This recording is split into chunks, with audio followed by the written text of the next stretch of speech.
Praise the lord. యేసు రక్తమే జయము. మన రక్షకుడు మన విమోచకుడైన యేసుక్రీస్తు పరిశుద్ధ నామములో అందరికీ వందనాలు. చిన్న ప్రార్థన ద్వారా ఈ రాత్రికాల వాక్య ధ్యానం చేసుకుందాము.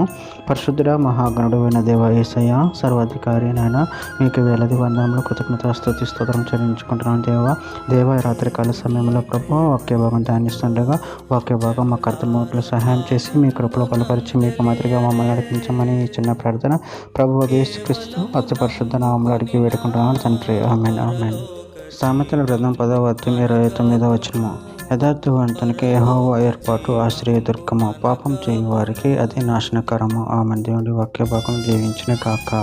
ప్రభునందు ప్రియులారా, మనము ఇక్కడ వాక్య భాగంలో గమనించినట్లయితే యథార్థవంతునికి యెహోవా ఏర్పాటు ఆశ్రయదుర్గము, పాపం చేయు వారికి అది నాశనకరము. అదేవిధంగా వాక్య భాగంలో గమనించినట్లయితే సామెతల గ్రంథం 21వ అధ్యాయం 15వ వచనం, న్యాయమైన క్రియలు చేయట నీతిమంతునికి సంతోషకరము, పాపం చేయు వారికి అది భయంకరము.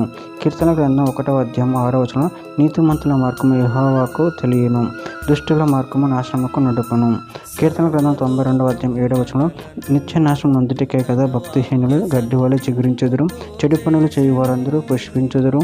రోమిలకు రాసిన పత్రిక 2వ అధ్యాయం 8-9 వచనాలు, అయితే భేదములు పుట్టించి సత్యమునకు లోబడక దుర్నీతికి లోబడి వారి మీదికి దేవుని ఉగ్రతయు రోదనమును వచ్చును. దుష్కారం చేయు ప్రతి మనిషిని ఆత్మకు మొదట యూదునికి క్రీస్తు దేశస్థునికి కూడా శ్రమయు వేదనయు కలుగును.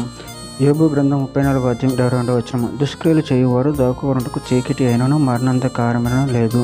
హోషేయ గ్రంథం 14వ అధ్యాయం 9వ వచనము, జ్ఞానులు ఈ సంగతులు వివేచింతురు, బుద్ధిమంతులు వాటిని గ్రహింతురు. ఏలయనగా యెహోవా మార్గములు చక్కనివి, నీతిమంతులు దానిని అనుసరించి నడుచుకొందురు గాని తిరుగుబాటు చేయు వారి దారికి అది అడ్డం గనుక వారు త్రొట్టిల్లుదురు. మీకా గ్రంథం 2వ అధ్యాయం 7వ వచనం, యాకోబు సంతతి వారిని పేరు పెట్టి పడిన వారులారా, యెహోవా దీర్ఘశాంతం తగ్గిపోయిన ఈ క్రియలు ఆయన చేత జరిగిన యథార్థంగా ప్రవర్తించడానికి నా మాటలు క్షేమ సాధనములు కావా. యెషయా గ్రంథం 40వ అధ్యాయం 31వ వచనంలో, యెహోవా కొరకు ఎదురు చూచువారు నూతన బలము పొందుదురు, వారు పక్షిరాజులే రెక్కలు చాపి పైకి ఎగురుదురు, అలియక పరిగెత్తుదురు, సొమ్మసిలిక నడిచిపోదురు. చివరిగా ఒక మాట, సామెతల గ్రంథం 24వ అధ్యాయం 5వ వచనం, జ్ఞానము గలవాడు బుద్ధిమంతుడిగా నుండును, తెలివి గలవాడు శక్తిమంతుడిగా నుండును. ఆమెన్.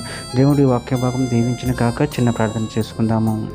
పరిశుద్ధుడ మహాగణుడు అయిన దేవ యేసయ్య, నాయన మీరు ఇచ్చిన వాక్యదానం ప్రభు కృతజ్ఞతలు చెల్లించుకుంటున్నాను తండ్రి.